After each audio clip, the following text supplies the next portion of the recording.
Hello, this is my video presentation for Tesco PLC to my portfolio for this course. First, a short description about Tesco. Tesco was founded back in 1990 and it got its name Tesco in 1924. And nowadays, Tesco is one of the biggest retailers in the whole world and the biggest one in the United Kingdom. Apart from United Kingdom, it also has stores in Czech Republic, Hungary, Slovakia, and the Republic of Ireland. And it has over 330,000 employees in total.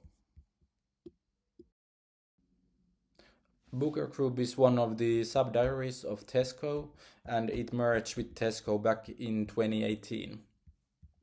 And before the merger, Booker Group was the biggest company in the whole food industry in the United Kingdom. Before we take a look of the Tesco's global value chain, we need to define what is the global value chain, and according to the Benito and others, global value chains are value chains that ignore organizational and geographical borders. They look at all these smaller members of value chain as one larger whole global value chain. Benito and others also state that the global value chains many times have a lead firm. A lead firm has control over the other members of chain by using market control. And when thinking about Tesco's own value chain, it's pretty clear that Tesco is the lead firm of its own value chain, and the Booker Group being just a member of the chain, Tesco has the power over Booker, and as well, Tesco is the owner of Booker as well. And if we take a quick look of the climate change strategies for the both of the companies, the both companies belong under the strategy called Planet Plan, where the goal is to have 100% renewable electricity and be net zero by 2050, and the reduction of food waste.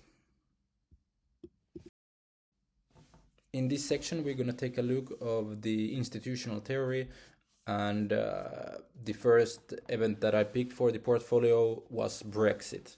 Like I said before we can get into the theory, we have to define the theory, and according to the Scott, strategic path that the company is taking is not necessarily a result of economic factors, but instead a decision that has been influenced by a set of institutional features that are acceptable in an organizational context. And when we think about Brexit and Tesco, how Tesco managed to survive in the aftermath of Brexit, they have themselves stated that the strong base of their network of suppliers has been the key of their success, and that has guaranteed the availability of products as well. Tesco also have a really good buying power, and it actually made a deal with Carrefour, which was the biggest retailer in Europe by the time, and that has helped Tesco to manage during the Brexit as well.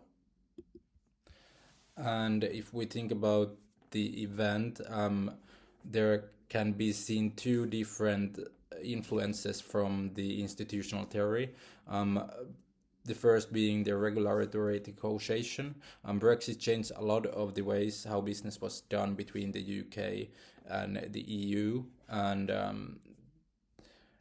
especially in exporting and importing, there are a lot of new laws regarding tariffs and regulations as well, and Tesco needed to adapt to these changes.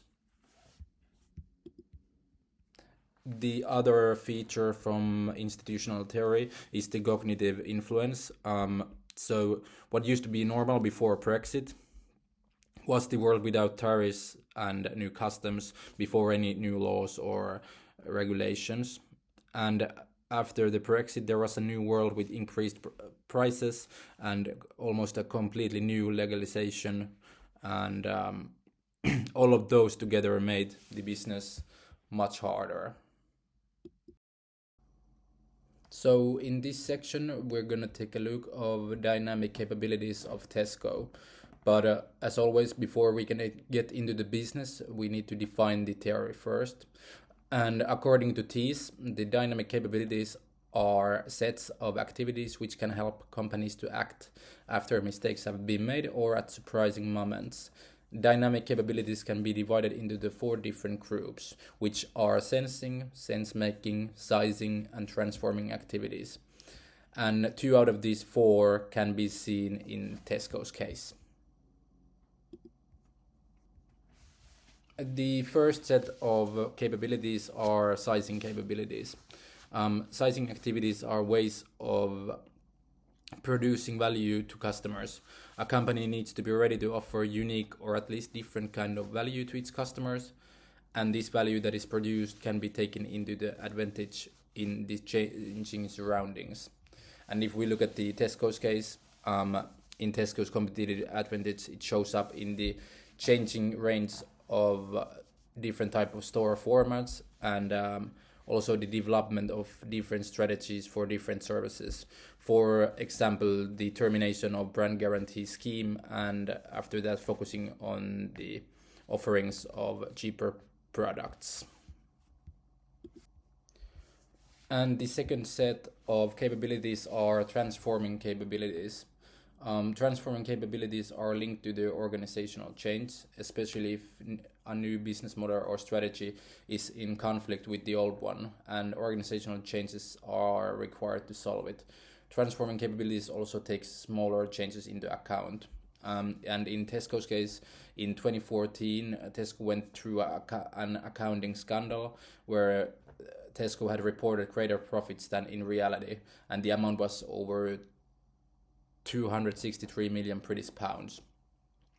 And that didn't show Tesco in a good light in the eyes of the investors and others. And as an answer to this, Tesco replaced its executives and this way started to act more transparent when it comes to accounting.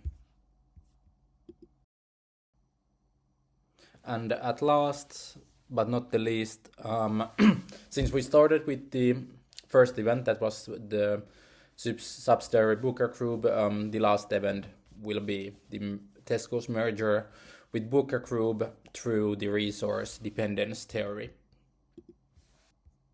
So as mentioned before, the merger made Tesco the biggest retailer, but at the same time it made Tesco the biggest whole fooder as well in the United Kingdom.